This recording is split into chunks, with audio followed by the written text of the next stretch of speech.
Assalamu alaikum students.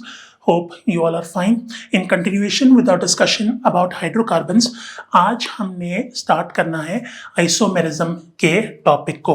तो isomerism के topic को जब हम स्टार्ट करेंगे, obviously we have to start off with its definition और इसके कंसेप्ट को समझने की कोशिश करते हैं.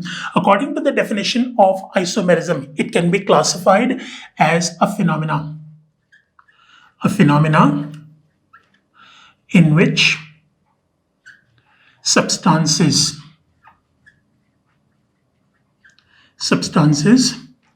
having the same molecular formula exhibit different structures. तो ऐसा फिनोमेना जिसमें सब्सटेंसेस के मॉलिक्यूलर फॉर्मूलाज एक जैसे होते हैं लेकिन उनके स्ट्रक्चर्स थोड़े से डिफरेंट होंगे, इसको हम क्या कहते हैं? This is what we call the phenomena of isomerism. अब इसको इलस्ट्रेट करने के लिए let me give you the example of butane. Example हम C4H10 की ले लेते हैं. It's a butane molecule, alkane है. अब मॉलिक्यूलर फॉर्मूला C4H10 है, लेकिन इस C4H10 के आप क्या कर सकते हो? You can produce two different structures. ठीक है, जिसको हम बनाएंगे कैसे? सबसे पहले बनाएंगे इसका N फॉर्म, N ब्यूटेन बनाएंगे, नॉर्मल ब्यूटेन. नॉर्मल का आपको इंडिकेशन मैंने आपको पहले दिया हुआ है कि किसी भी मॉलिक्यूल के नाम के साथ अगर N लगा हुआ हो, it means it is present in the form of a straight chain. तो straight chain structure जब हम ब्यूटेन का बनाएंगे, it is going to look like this: CH3 single bond CH2 CH2 और फिर CH3.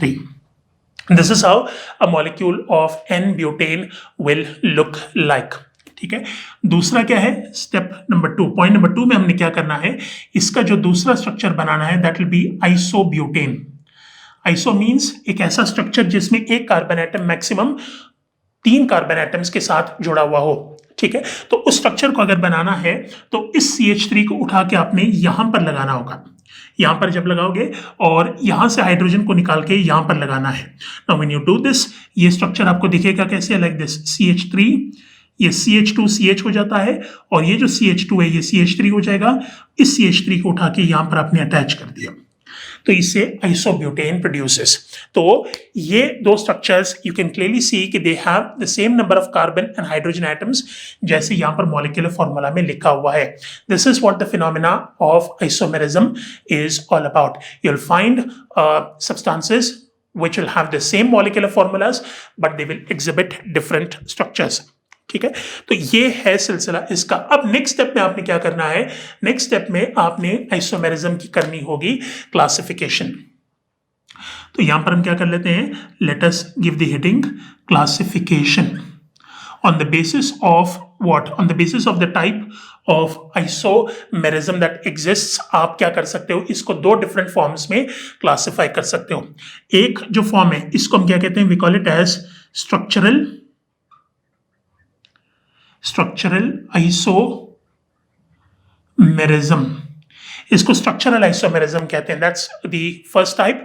और जो दूसरी टाइप है इसको हम क्या कहते हैं? We call it as stereo isomerism. Structures के डिफरेंसेस को जिस आइसोमेरिज्म के टाइप में डिस्कस करते हैं, that's what we call structural isomerism. And stereo isomerism basically talks about the difference in the 3-dimensional arrangement of atoms within the molecule. तो 3-dimensional arrangement के ऊपर स्टीरियो आइसोमेरिज्म का focus है. और structural isomerism में हम क्या करते हैं? We basically focus on the different possibilities, structures की डिफरेंट पॉसिबिलिटीज जो एग्जिस्ट करती हैं विद इन द मॉलिक्यूल, उसको स्ट्रक्चरल आइसोमेरिज्म में डिस्कस किया जाता है. तो सबसे पहले हम क्या करेंगे? Will try to understand what stereo isomerism basically is. यहां से हम बात को शुरू करते हैं. तो let me give the heading stereo isomerism. Like I've already told you, stereoisomerism basically is a phenomena which focuses on the 3-dimensional arrangement of atoms within the molecule के अंदर जो 3 डायमेंशनल अरेंजमेंट होती है एटम्स की, उसको study किया जाता है अंडर द हेडिंग स्टीरियोआइसोमेरिज्म। अब स्टीरियोआइसोमेरिज्म को भी आगे depending upon the presence of covalent bonds की तादाद के ऊपर आप क्या कर सकते हो, इसकी क्लासिफिकेशन कर सकते हो 2 डिफरेंट टाइप्स में। और वो 2 डिफरेंट टाइप्स कौन कौन से होते हैं? सबसे पहला टाइप जो स्टीरियोआइसोमेरिज्म की हेडिंग के अंदर आता है, that's what we call optical isomerism.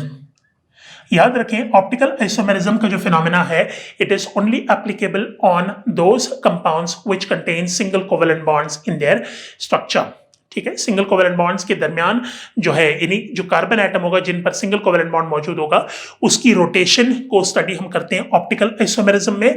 जब डबल कोवेलेंट बॉन्ड्स आ जाते हैं तो फिर उसको क्या किया जाता है, it is studied under the heading geometrical isomerism.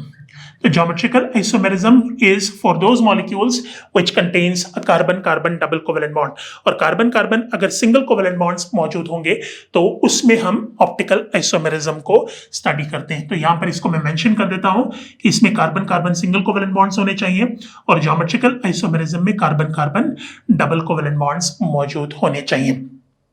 ठीक है, तो ये है रिक्वायरमेंट इन दोनों आइसोमेरिज्म का। अब हम शुरुआत कहां से करते हैं? Let us start with optical isomerism.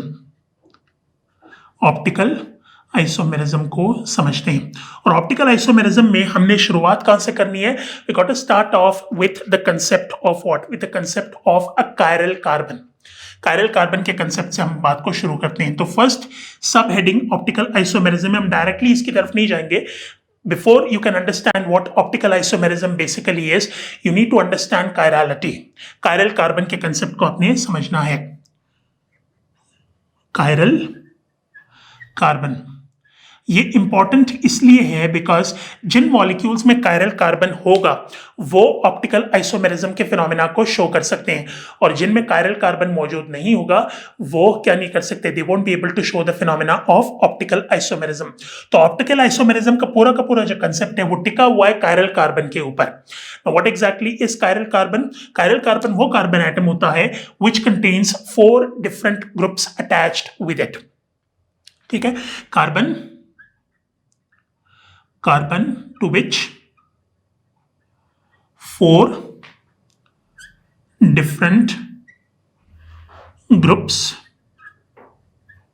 are attached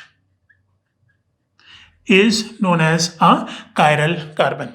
Chiral carbon को और क्या कह सकते हैं? We can also call it as what? It is also known as asymmetric carbon भी इसको कह सकते हैं, बिकॉज इसमें सिमेट्री ना होने का मतलब जब कायरल कार्बन को आपने बना दिया उसको 2 इक्वल हिस्सों में आप तकसीम नहीं कर सकते। इसकी सबसे कॉमन एग्जांपल आपको मिलती है किसमें? बायोलॉजी में, जिसमें आप अमाइनो एसिड्स को कोट कर सकते हो। अमाइनो एसिड को जब हम क्या करते हैं, we write down the general formula of an amino acid. For example यहां पर हम अमाइनो एसिड को कोट कर लेते हैं। अमाइनो एसिड का जनरल फॉर्मूला जब आप पुट करोगे तो उसमें सबसे पहले तो क्या करना है, आपने अटैच करना है R represents an alkyl group. Alkyl group attach हुआ है। अल्काइल ग्रुप के साथ यहां पर अटैच किया आपने हाइड्रोजन को, इसके साथ यहां पर अटैच होगा COOH which is known as a carboxylic acid group, और उसके साथ ही यहां पर नीचे अटैच होगा कौन? NH2 amino group. तो अगर आप इस कार्बन के ऊपर फोकस करो जो दरमियान में मौजूद है, एक तरफ अल्काइल ग्रुप है, फिर हाइड्रोजन कार्बोक्सिलिक एसिड और NH2, तो चारों के चारों जो ग्रुप्स हैं वो एक दूसरे से बिल्कुल रिजेंबल नहीं करते। ऐसे कार्बन एटम जिनमें 4 डिफरेंट ग्रुप्स मौजूद होते हैं, इसको क्या कहा जाता है? This is what we call a chiral carbon. और कायरल कार्बन को अगर आप तकसीम करना चाहो 2 इक्वल हिस्सों में, वो मुमकिन ही नहीं है। तो एसिमेट्रिक कार्बन एटम होता है। और याद रखें, जिन मॉलिक्यूल्स में सिमेट्री मौजूद हो वो कभी भी ऑप्टिकल आइसोमेरिज्म का फिनोमेना शो नहीं कर सकते। ठीक है, तो सबसे पहली रिक्वायरमेंट कायरल कार्बन की हो गई। कायरल कार्बन जो है वो बुनियाद है इसकी। अच्छा जी, इसके बाद फिर हमने क्या करना? After understanding this concept, let's come towards the second important point which is about optical activity.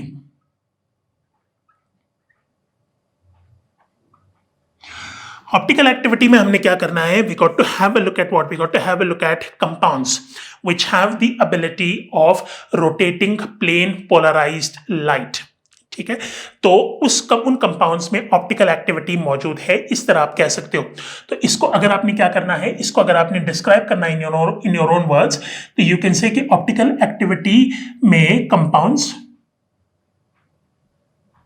certain compounds, not all of them, ये भी बात याद रखें कि जो ऑप्टिकल एक्टिविटी है, this is not universally applicable, it is applicable on a select group of compounds, और select group of compounds के ऊपर इसलिए अप्लाई होता है because सारे compounds क्या नहीं होते, asymmetric नहीं होते, इसमें कुछ एग्जाम्पल्स आपको सिमेट्रिक के भी मिलेंगे। तो सिमेट्रिक की प्रेजेंस की वजह से वो ऑप्टिकली एक्टिव नहीं हो सकते, जो ऑप्टिकली एक्टिव होंगे वो एसिमेट्रिक होते हैं। तो यहां पर हमने लिखा compounds which have the ability to rotate plane polarized light is said to be optically active. ऐसे केमिकल कंपाउंड्स जिसमें प्लेन पोलराइज्ड लाइट को रोटेट करने की एबिलिटी हो, तो वो क्या होते हैं, वो ऑप्टिकली एक्टिव होते हैं, और इस फिनोमेना को ऑप्टिकल एक्टिविटी कहा जाता है। ठीक है, सो नेक्स्ट स्टेप यहां पर आपने जो समझना है, that is what, that basically is this word which is plane polarized light. Light का नेचर आपको पता होगा, आपने फिजिक्स में भी ये चीज पढ़ी होगी कि लाइट जो है वो चारों तरफ फैलने की जो है वो एबिलिटी रखता है। कहीं पर अगर आप बल्ब लगाओगे तो बल्ब क्या करता है, बल्ब एक स्पेसिफिक डायरेक्शन में अपनी रोशनी को फोकस नहीं करता, वो कोशिश करता है कि चारों तरफ रोशनी फैले। ठीक है, तो प्लेन पोलराइज लाइट का मतलब आपने करना क्या होता है, आपने लाइट को इंक्लोज करना है, या कम से कम ऐसी चीज को इस्तेमाल करना है जो चारों तरफ फैलने वाली लाइट को एक स्पेसिफिक डायरेक्शन में क्या कर सके, फोकस कर सके। तो plane polarise light means the light which travels in a single direction, एक डायरेक्शन में ट्रैवल करने वाले लाइट को प्लेन पोलराइज लाइट कहते हैं। और इस एक डायरेक्शन में ट्रैवल करने वाली लाइट को जब हम कंपाउंड में से गुजारते हैं तो वो कंपाउंड क्या करेगा, कंपाउंड उसको रोटेट करने की एबिलिटी रखता है, उसको बेंड करने की एबिलिटी रखता है। ठीक है, इसको क्या कहते हैं, this is what we call optical activity. और ऑप्टिकल एक्टिविटी को मेजर करने के लिए, उसको समझने के लिए, उसको इलस्ट्रेट करने के लिए जो इंस्ट्रूमेंट हम इस्तेमाल करते हैं, that is what we call polarimeter. ठीक है, तो इसको आगे आप नेक्स्ट पैराग्राफ में लिख सकते हो as optical activity of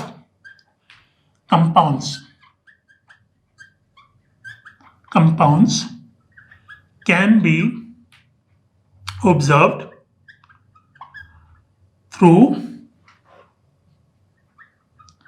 through an instrument called polarimeter। Polarimeter के जरिए आप क्या कर सकते हो, ऑप्टिकल एक्टिविटी जो कंपाउंड्स की है उसको आप ऑब्जर्व कर सकते हो। ठीक है, तो इसको इस्तेमाल करते हुए आपने क्या करना है, आपने ऑप्टिकल एक्टिविटी को ऑब्जर्व करना है। ठीक है, तो लाइक आई सेड, इसमें दो डिफरेंट पॉसिबिलिटीज हैं। जब आप पोलैरीमीटर में ऑब्जर्व करोगे plane polarised light being pass through a compound, तो वो कंपाउंड उस लाइट को क्या कर सकता है, they can bend it towards the right और टुवर्ड्स द लेफ्ट। ठीक है, तो राइट की तरफ अगर वो बेंड करता है तो उसको डेक्स्ट्रो रोटेटरी कहते हैं उस आइसोमर को, और अगर लेफ्ट की तरफ बेंड करता है तो उसको लीवो रोटेटरी कहते हैं। तो आगे हमने क्या करना है, after this you have to write down what, you have to write down the different types of isomers that exist depending upon their ability to rotate plane polarised light. ठीक है, तो इसको हम क्या करेंगे, यहां पर ऐसे लिख लेते हैं, depending upon its ability to rotate plane polarized light. Depending upon its ability to rotate plane polarized light, optical isomers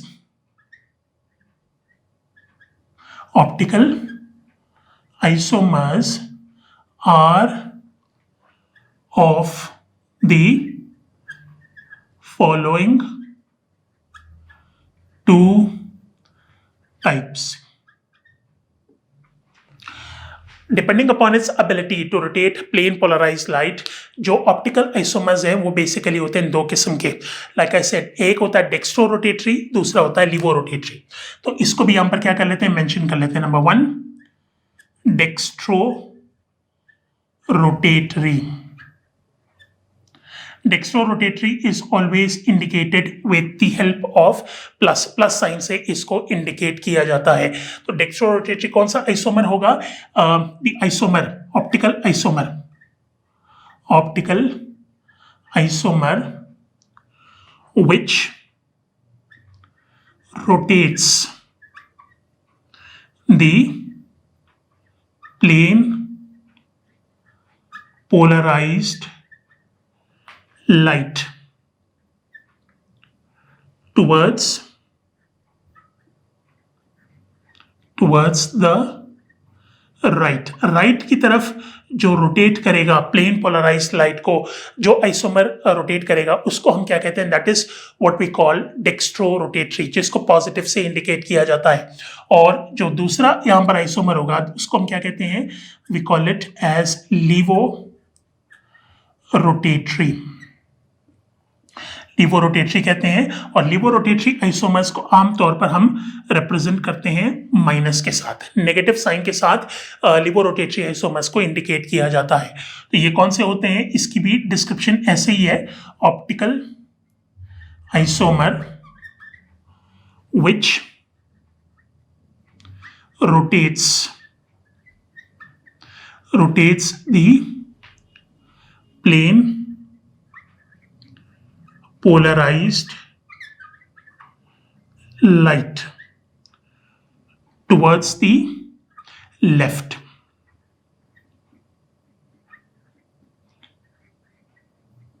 इसको हम क्या कहते हैं? This is what we call levo rotatory. तो लीवो रोटेटरी बेसिकली क्या करता है? It rotates the plane polarised light towards the left की तरफ रोटेट करेगा तो इसको हम लीवो रोटेटरी कहेंगे. और राइट की तरफ अगर वो रोटेट करता है तो इसको डेक्स्ट्रो रोटेटरी कहा जाता है. ठीक है. So this is what the concept basically is. अब इसमें आप क्या कर सकते हो? इसमें आप अगर इसकी एग्जांपल कोट करना चाहो तो इसमें आप एग्जांपल कोट कर सकते हो लैक्टिक एसिड के. ठीक है.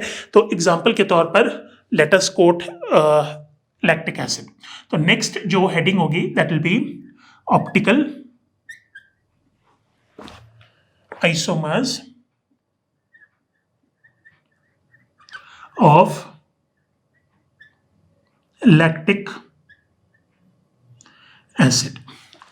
लैक्टिक एसिड जो है उसके आइसोमर्स को देख लेते हैं. Before we can have a look at that, generally जो मेंशन हम करते हैं लैक्टिक एसिड का जो फॉर्मूला होता है, without going into the detail, अगर आपने उसको लिखना है you can write it down like this. Lactic acid is represented by the formula CH3, CH यहां पर OH आ जाता है और इसके साथ यहां पर COOH मौजूद है. This is the formula for lactic acid. अब लैक्टिक एसिड के भी दो डिफरेंट आइसोमर्स होते हैं. एक होता है डेक्स्ट्रोरोटेटरी और दूसरा होता है लीवो रोटेटरी. तो इन दोनों को अगर आपने इलस्ट्रेट करना है तो उसके लिए जो स्ट्रक्चर बनेगा इसका, it's going to look like this. Carbon in the centre. ठीक है. इसमें आप क्या करो? COOH को बना लो ऊपर, CH3 को बना लो नीचे, इस तरफ OH को लगाओ और इस तरफ हाइड्रोजन को लगाओ. अगर स्ट्रक्चर आपको लैक्टिक एसिड का ऐसे नजर आता है तो ये क्या कहलाएगा? This will be the isomer which is classified as dextro rotatory. इसको डेक्स्ट्रो रोटेटरी करते हैं और इसकी इंडिकेशन होती है विद अ प्लस साइन. ठीक है. और अगर आप इसको क्या करोगे, इसके बीच में हम क्या कर लेते हैं? लाइन लगा के let us right down the second structure. इसमें आपने हाइड्रोजन को इस तरफ करना है, OH को यहां पर कर लें COOH at the top and CH3 at the bottom. आपने OH की पोजीशन को क्या कर दिया, चेंज कर दिया। अगर OH राइट की तरफ है, on the right hand side, तो ये क्या होगा, it will be dextro rotatory. और OH को उठा के जब आपने लेफ्ट हैंड साइड के ऊपर लिख दिया, इसको हम क्या कहते हैं, this is what we call levo rotatory. Levo rotatory होता है। तो यहां पर हम क्या कर लेते हैं, इसके नीचे मेंशन कर देते हैं लीवो rotatory, levorotatory, which is indicated with the help of a negative sign. ठीक है। Now before we can conclude this topic, there is one other concept left जिसके बारे में आपने समझना, and then we'll move on to geometrical isomerism. The last point that you need to understand about optical activity and optical isomers is the concept of racemic mixture.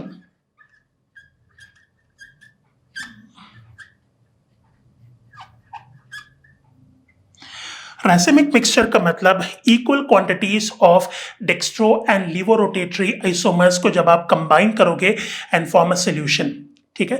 तो इसकी formation का मैंने आपको तरीका बताया कि racemic mixture basically is composed of racemic mixture, बल्कि इसको इस तरह लिख लेते हैं, it is composed of equal quantities.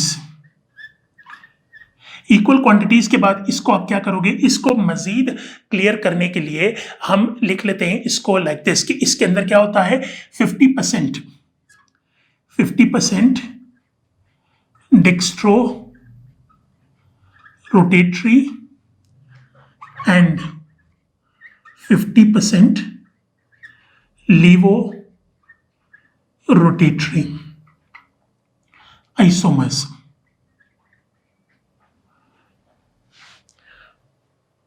ठीक है, 50% डेक्स्ट्रोरोटेटरी एंड 50% लेवोरोटेटरी आइसोमर्स को अगर आप क्या करोगे, अगर आप कंबाइन करोगे, कंबाइन करके एक मिक्सचर बनाओगे, तो उस मिक्सचर को हम क्या कहते हैं, we call it as racemic mixture. ठीक है, equal quantities of what, dextro and levorotatory isomers. अब इसका क्या इफेक्ट होता है, the effect basically that you will observe regarding this is the inability. इसको आपने क्या कर दिया, रैसेमिक मिक्सचर का मतलब आपने इसको इनएक्टिव कर दिया। ठीक है, दूसरा पॉइंट यहां पर आप मेंशन कर सकते हो कि it is optically inactive. Optically inactive होता है। रैसेमिक मिक्सचर कभी भी क्या नहीं कर सकता, it is not in the position of rotating the plane polarise light towards the right और टुवर्ड्स द लेफ्ट, बिकॉज दोनों तरफ क्वांटिटीज जो dextro and levo rotatory isomers के हैं वो तकरीबन इक्वल हैं। तो इक्वल क्वांटिटीज में जब ये दोनों मौजूद होंगी तो वो जो मिक्सचर है वो कभी भी ऑप्टिकली एक्टिव हो नहीं सकता। तो it is optically inactive.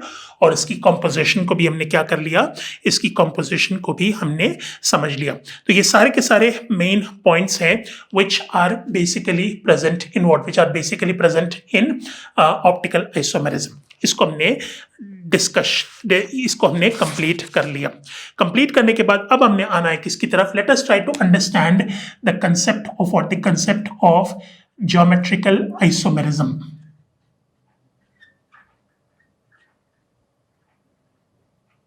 Geometrical isomerism की तरफ हम आ जाते हैं।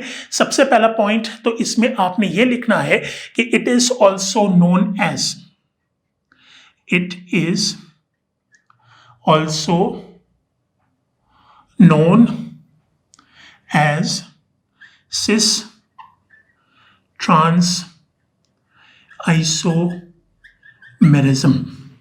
सिस ट्रांस आइसोमेरिज्म भी ज्योमेट्रिकल आइसोमेरिज्म को कहते हैं। Like I have told you before, optical isomerism में सिंगल कोवेलेंट बॉन्ड की प्रेजेंस के ऊपर काफी ज्यादा हमने जोर दिया था, लेकिन जब हम ज्योमेट्रिकल आइसोमेरिज्म में बात करते हैं, इसमें जितनी भी एग्जांपल हम कोट करेंगे और उसको स्टडी करने की कोशिश करेंगे, तो वो सारा का सारा क्या होगा, all of that will be about double covalent bonded structures. और डबल कोवेलेंट बॉन्डेड स्ट्रक्चर्स जब होते हैं तो उनके अराउंड जिन कार्बन एटम्स के दरमियान डबल कोवेलेंट बॉन्ड मौजूद है, उनके अराउंड आप क्या नहीं कर सकते, जो एटम्स जुड़े हुए होंगे वो अपने क्या नहीं कर सकते, they will not be able to rotate the bond.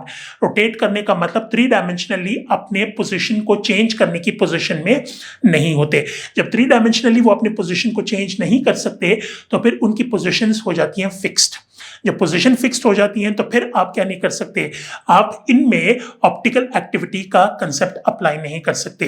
तो ये बात इसीलिए मैंने पहले ही क्लियर कर दी थी, optical activity is only observed in those chemical compounds which contain carbon carbon single covalent bond. तो इसमें डबल कोवेलेंट बॉन्ड्स की प्रेजेंस की वजह से you will not be able to observe it. ठीक है, तो सिस एंड ट्रांस आइसोमेरिज्म इसको हम क्यों कहते हैं, बिकॉज जो दो डिफरेंट आइसोमर्स यहां पर मिलेंगे, आपको सिस आइसोमर मिलता है और ट्रांस आइसोमर मिलता है। And cis and trans basically क्या है, दीज आर लैटिन वर्ड्स। ठीक है, इन दोनों का मतलब भी समझ लें कि सिस इज डिराइव फ्रॉम सिसऑइड, सिसऑइड से निकला है। और सिसऑइड का मतलब क्या होता है, इट मींस सेम साइड, एक तरफ, एक सेम साइड पर जो है वो ग्रुप्स मौजूद हैं। Likewise when you have a look at trans, trans is written as transoid, TRANSOID, transoid. Transoid basically means opposite side. ठीक है, तो ये तो जो नाम है इनके, उनके हमने क्या कर लिए, उनके हमने मतलब समझ लिए। ठीक है, तो जो आइसोमर्स होते हैं यहाँ पर, इसमें as the name indicates you will only find two different types of isomers being present. Number one is known as cis isomer, और दूसरा जो इसमें होगा उसको हम क्या कहते हैं, ट्रांस आइसोमर कहते हैं। सिस एंड ट्रांस आइसोमर्स आपको मिलते हैं और इनको कलेक्टिवली क्या कहा जाता है, they are collectively known as geometrical isomers. Geometrical isomers इनको कलेक्टिवली कहा जाता है। अब इसकी इलस्ट्रेशन के लिए हम क्या कर सकते हैं, we can have a look at an example and that example will be that of two butene. Two butene structure हम बना लेते हैं, CH3 single bond CH, double bond CH, single bond CH3। अब ये जो मॉलिक्यूल है इसको आप बाइफरकेट कर सकते हो दो हिस्सों में। इसका अगर आपने क्या करना है, इसका अगर आपने सिस आइसोमर बनाना है, it is going to look like this, carbon double bond carbon, दोनों CH3 को एक तरफ लगा दें और दोनों हाइड्रोजन एटम्स को दूसरी तरफ लगा दें। This is how the cis isomer is going to look like। ठीक है, और जो दूसरा होगा इसमें ट्रांस आइसोमर, वो आपको कैसे दिखेगा, it is going to look like this, carbon double bond carbon. ठीक है, CH3 को आप डायगनली एक दूसरे के ऑपोजिट लगा दें along with hydrogen atoms like this। So this is what the concept of cis and trans isomers basically is। ठीक है, तो with that our discussion about cis and trans isomers comes to a with that our discussion about cis and trans isomers comes to an end। ठीक है, it is incomplete, we will take it further, और इसके concept को complete करने के बाद we will start the concept of structural isomerism, उसको हम देखेंगे। और स्ट्रक्चरल आइसोमेरिज्म को कंप्लीट करने के बाद then we will start alkynes को शुरू करेंगे। बट अंटिल देन, अल्लाह हाफिज।